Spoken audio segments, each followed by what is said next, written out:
Welcome to the Second Bite podcast, where we talk with top entrepreneurs and CEOs about creating valuable companies through creative transactions. Now, let's get started with the show. Welcome back to the Second Bite podcast. My name is Todd Tasty. I am your host. I have a terrific guest with me today in Curtis Morley. Curtis, thank you so much for joining us. I'm so happy to be on. Thanks, Todd. Hey, Curtis, the reason why people like this podcast so much is that we get an opportunity to talk to interesting people. We get to talk to CEOs that have accomplished something I think is extraordinary, which is to start, in most cases, a business from scratch, building it up to the point where somebody else would acquire that business. And then they, in most cases, are working on their second bite, hence the name of the podcast. And we have some guests that not only have accomplished that, but fit into what we call our CEO support series, which this is a part of because of the work that you're doing now. We're going to jump into all that. So I'm very excited about that. Before we do, though, I want to acknowledge and thank our sponsor, the people at Trivest Funds at trivest.com. Trivest is a private equity firm specifically for founders and family-owned businesses. They're a great group out of Miami with multiple offices, but they have three funds. They have a core fund that's about $630 million that I believe they just raised in 2019, focused on founder businesses and family-owned companies where they will acquire a majority or all of that business. They have a second fund that does not require a control investment, also focused on founders that are looking to take some chips off the table, that want to grow the business, but also want to retain control. And then their third fund, their discovery fund, my personal favorite, because that fund focuses on companies with as little as $1 million of EBITDA. So $1 million to $4 million of EBITDA, where the entrepreneur wants to be a platform company. And that's very unusual because most private equity groups are going to require $4 or $5 million of EBITDA to be a platform company. So these guys have done over 300 transactions. They're one of the very few firms that has been on Inc. magazine's list of the best private equity groups for founders in both 19 and 2020. So I'm a big fan of theirs. They've been around for 40 years. Trivest.com. If you would like an introduction to them and you want to send me an email, I'm happy to introduce you. Otherwise, you can just go to trivest.com. You can read all about them. They are truly a friend of the entrepreneur and a great private equity group. So thanks to the good folks at Trivest. Thanks, Curtis, for you for being part of our episode today. Yeah, I'm super excited. So interesting because you've been an entrepreneur for most of your life.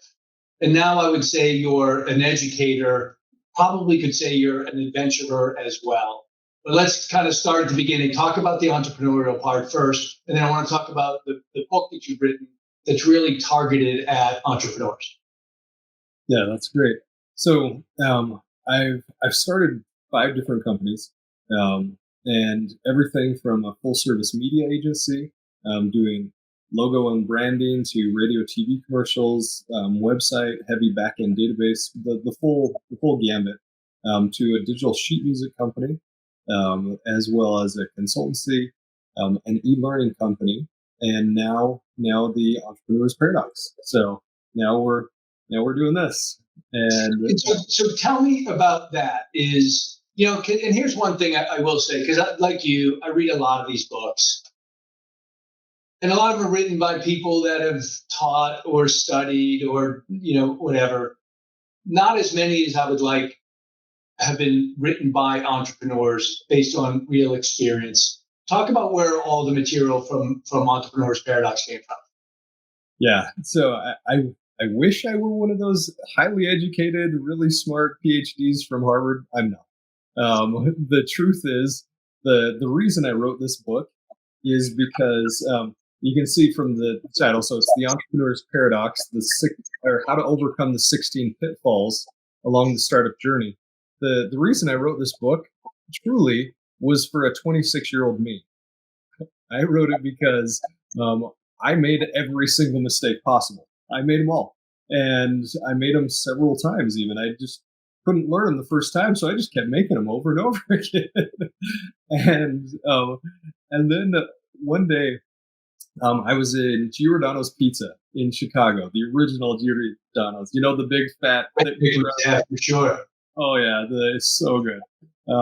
And I was with a friend, also an entrepreneur, and we were having this discussion about why doesn't everybody start their own business? Like, how can anyone not start their own business? And I asked him, I said, how come, his name is Greg? I said, Greg, why did you start your business?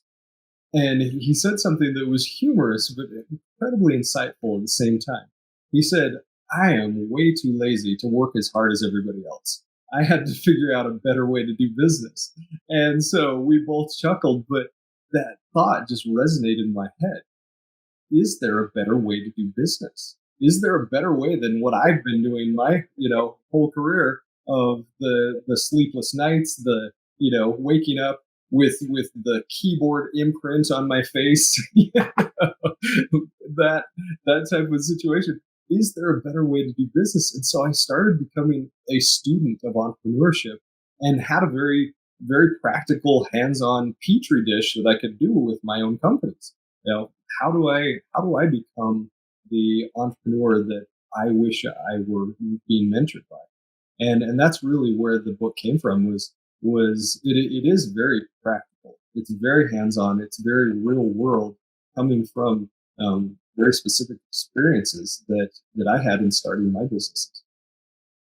That's great. And I want to get into a couple of those chapters because as I went through them, there might be a few that are more relatable for our listeners. One of the things I think is fascinating, though, is you're doing this thing called Summit on the Summit. Can you just talk about that? Because it sounds like that is really cool. I love this experience. It's truly a transformational experience for the entrepreneurs I take up. It's called Summit on the Summit because we do a business summit as we climb some amazing mountain peaks. And we're actually doing one here September 18th, this coming Saturday. And that'll be on Mount Timpanogos. And as we go, so as we're hiking, we come upon these experiences. So they're already set up on the mountain. We come upon these experiences that really get people to dig into their soul. They are transformative experiences where when we did one last month as well, and every person that joined us said, this changed my life. This absolutely changed my life, changed my business because of the experiences that we've had. So we're doing Timpanogos, and actually we're doing Mount Kilimanjaro as well. And so we're going to do the roof of Africa, the big mountain, and we're going to it'll be it's quite a bit higher than the Timpanogos here in Utah. It's one of the 7 summits. And how many go on one of those trips? Like, how many will go to Kilimanjaro? We're limiting it, so because we're literally on a trail. We're limiting it to no more than 20. So there'll be 20 spots available. Gotcha. And if somebody wanted to learn more about that, where would they go? They could go to entrepreneursparadox.com, and then Summit on the Summit Kili is for Kilimanjaro, or Summit on the Summit Tim. But entrepreneursparadox.com, there's a link on the homepage. You can see it there. So first thought that comes to my mind when I saw the book is that 16 pitfalls is just way too many. Okay. I'm probably not the only one and I'm sure you gave thought to it before you titled the book. How do you react to that when people respond like that? Yeah, that's a great question. There's 16 is a bundle, and it's really broken down into 2 different pieces. One is the entrepreneur themselves. So what are the pitfalls? What are the stumbling blocks that are happening inside the heart and head of the entrepreneur? And then the other is, what are the business principles that the business acumen that people are missing when they start business? And that really is the paradox. The paradox of entrepreneurship, and it's built into the system. The paradox is that somebody is really good at what they do. They may be the best in the world at whether it's baking the cupcakes, or in my case, in my first company, it was interactive media and technology. And because they're so good at that, people are like, man, I've got to have your cupcakes, or I've got to have your coolest websites. I've never seen websites like this. This is so cool. I've got to have it. And the person's like, well, yeah, of course you do. I make the best stuff ever. Okay, well, I'm going to start a business. And in my case, and I actually don't share this very often, in my case, I was actually in the technology I used, I was number 2 in the world. There was an international certification that people could take, and I placed out of tens of thousands of people, I placed second. And because I had that skill, I thought, well, of course I build amazing websites, therefore I can build an amazing business. And it turns out the two actually don't have anything to do with each other.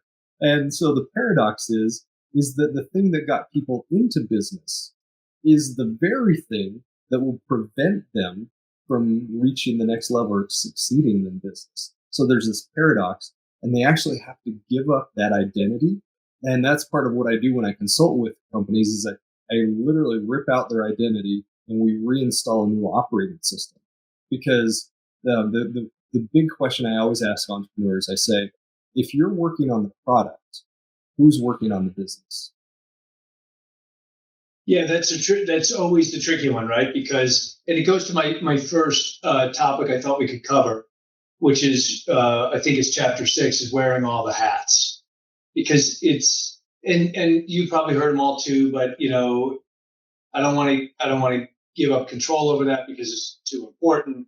I don't want to take the time to train somebody because I could do it quicker. All of those things.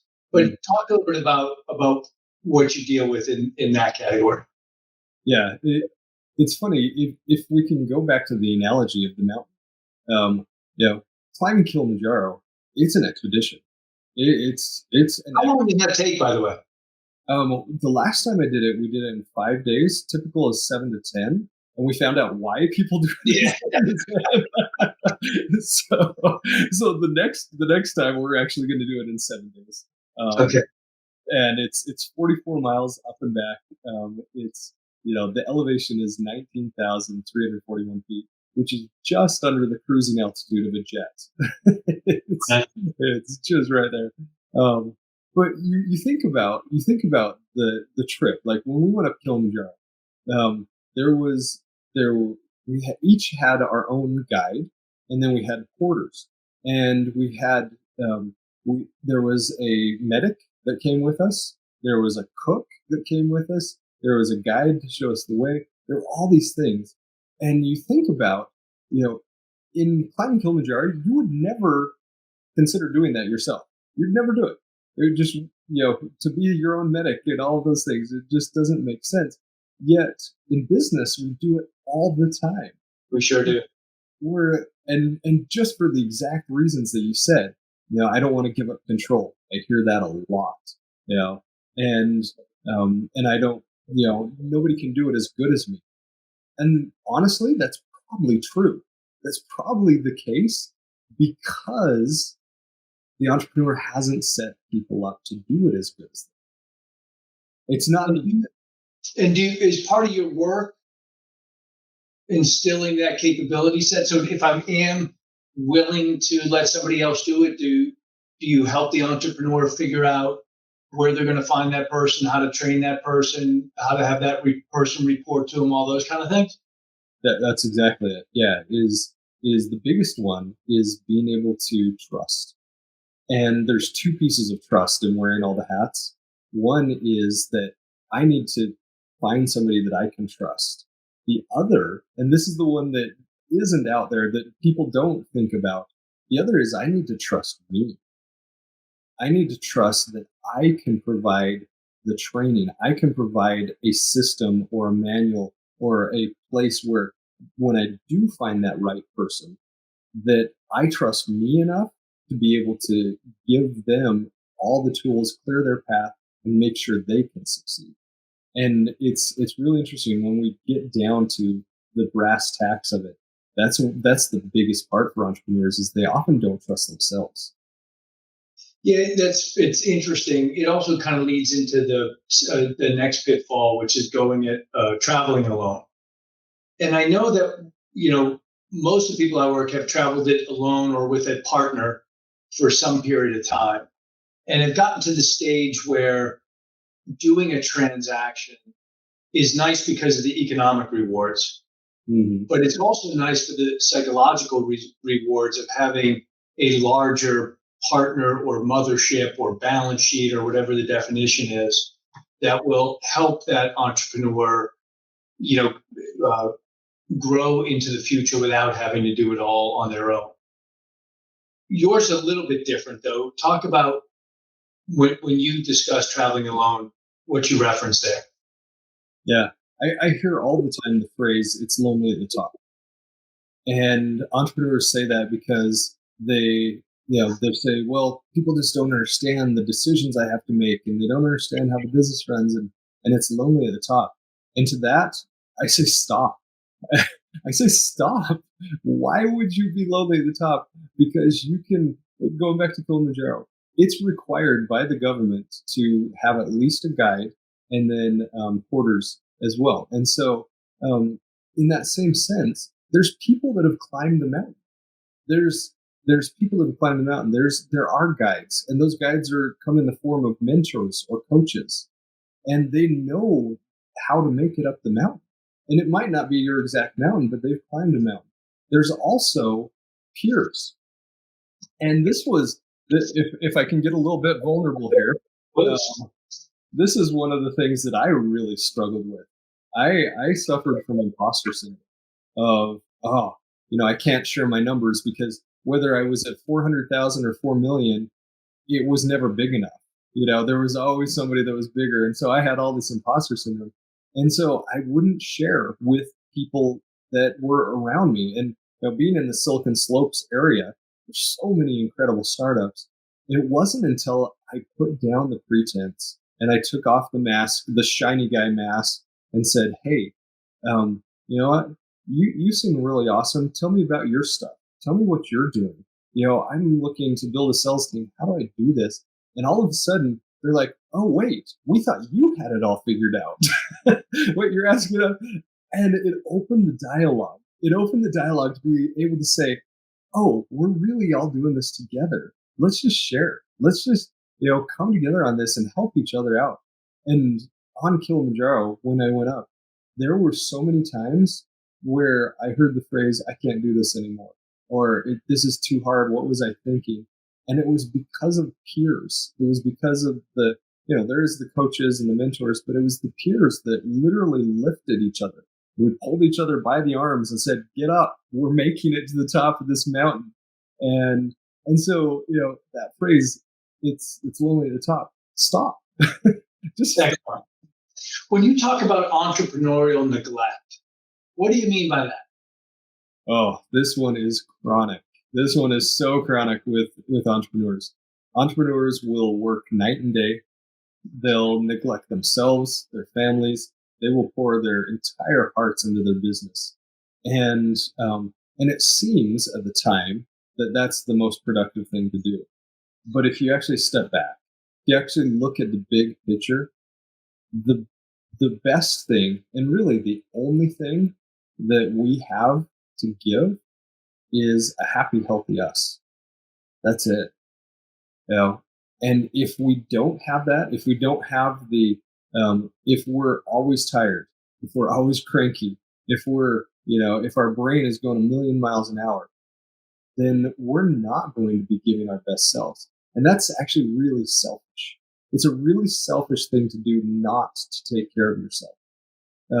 And so it's chronic in that entrepreneurs, they'll often gain weight because they're drinking the Dr. Pepper, the great big one that's, and trying to stay up all night working.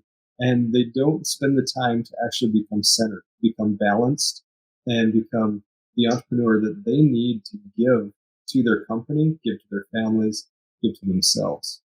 When I was a younger man, I was fortunate that somebody explained to me pretty succinctly that in your life, you will either take time to be healthy or you will take time because you're sick. And the choice is yours. And that's always resonated with me. It's been a good guiding phrase for me. You talk also in the book about 1,000 great ideas. Expand on that a little bit. Yeah. Yeah.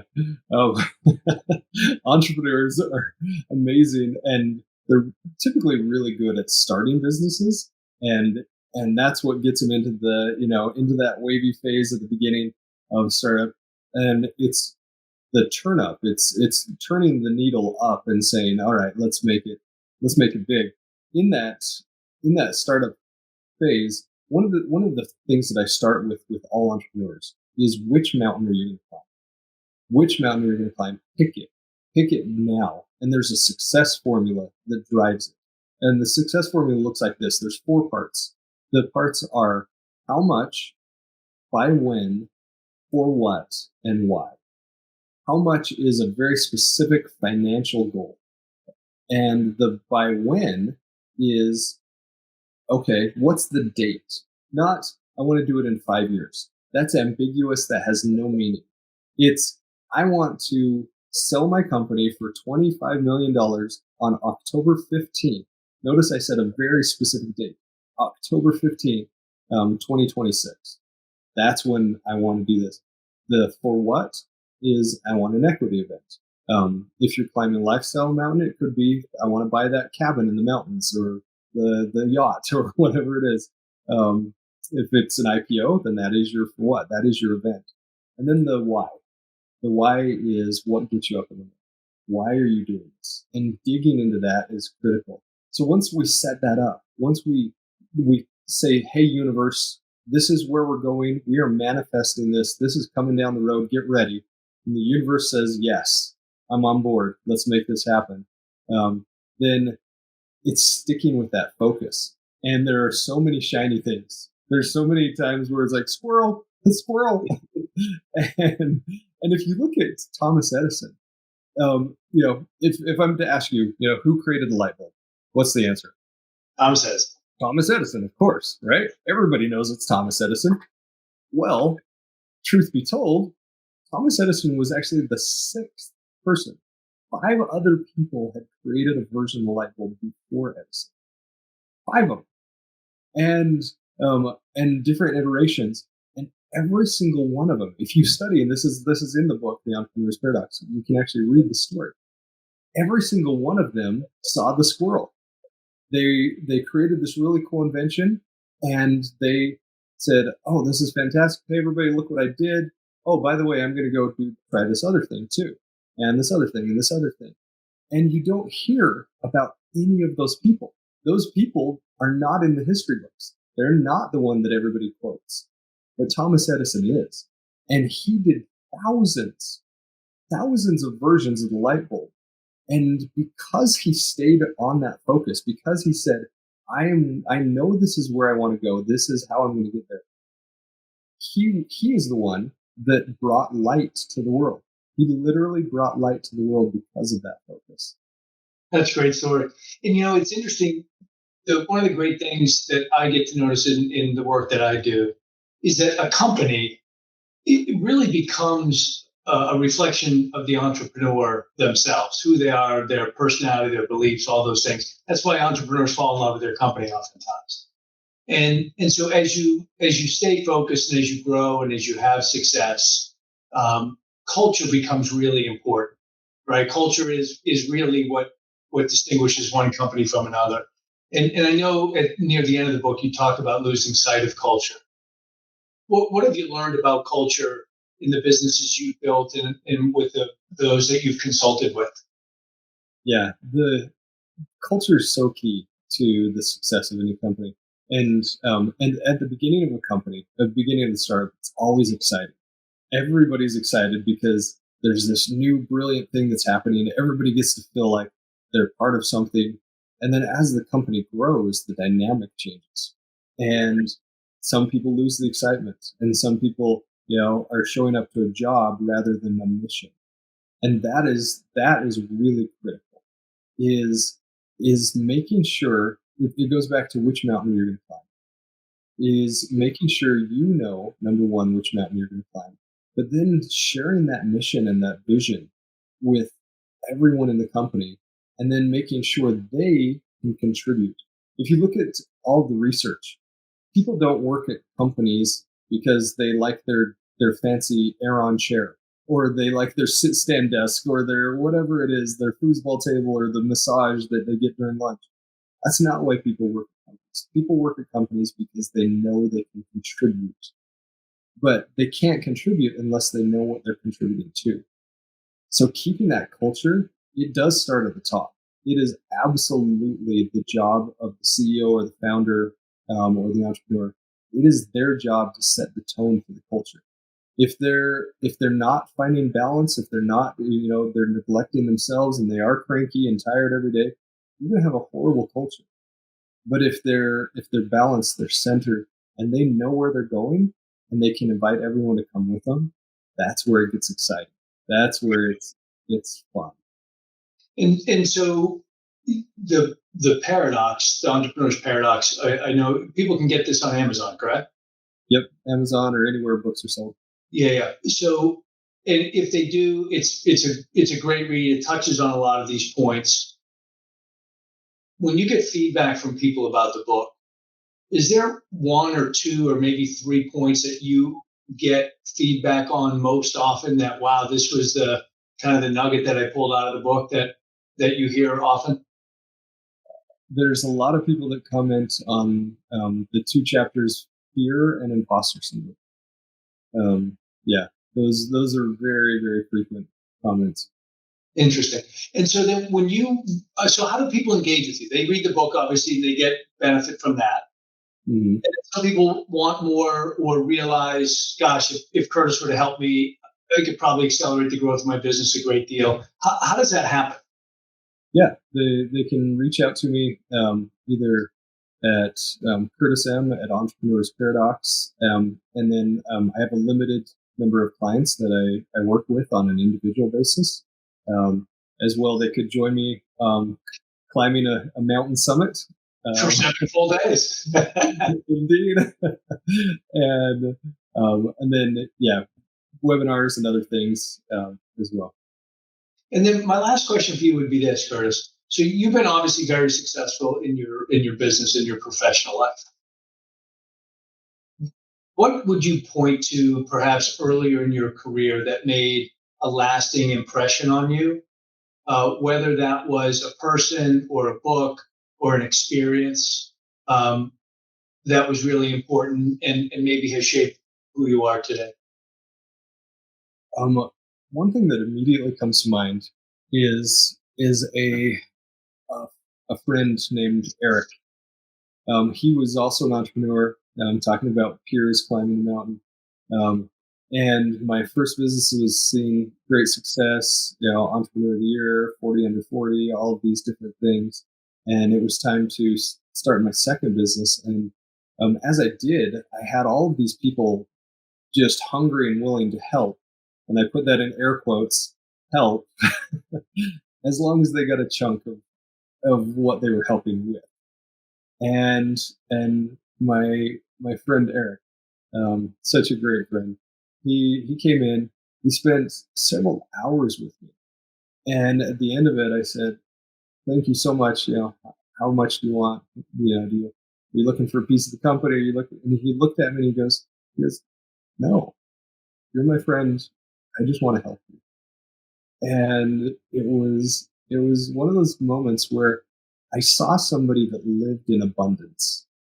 I saw somebody that was willing to give back. And this last week, I met with David Meltzer, who has the new show on Netflix, The 2-Minute Drill.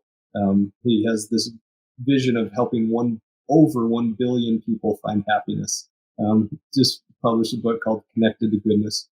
And same thing. He's a person that lives in abundance. And if we can get out of our head space and get into our heart space and be willing to give just for the sake of giving, be willing to help just for the sake of helping, be willing to connect and feel that human experience, that's where we really strive. That's where we really excel. That's where we reach a new level that we've never we've never been to before. And that was so transformational for me to say, wow, Eric is the kind of person I want to be like. Eric is the kind of person that I want. That is a great share to end our episode on. So thank you for that. Thank you for the effort that you put into creating the book, The Entrepreneur's Paradox, which folks can find on entrepreneursparadox.com. They can find it on Amazon. It's been great having you here. Appreciate you being with us. Thanks, Todd. Yeah, appreciate it, and appreciate you having me on. Thanks for listening to the Second Bite podcast. We'll see you again next time, and be sure to click subscribe to get future episodes.